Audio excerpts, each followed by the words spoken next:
सागरी नवी लागली देखी चुपगली म्हातारा लागली आम्हाला साज आखी लागली तो नजर देख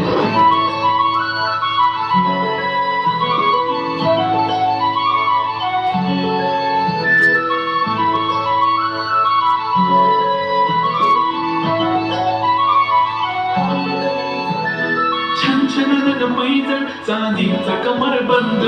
खनखनन बागड्यांचा हिरवा पिवळा रंग लावणी केसात गजर पांढरा आणि शुभ्र दिसते इतकी सुंदर कोणीही होईन दंग काळी बिल्ली काळी कुर्ती घालून आली ती बोलली हो बेटाना नदीच्या काठीशी होले होले आली ती माझ्या पाठीशी बोलली हो बेटाना नदीच्या काठीशी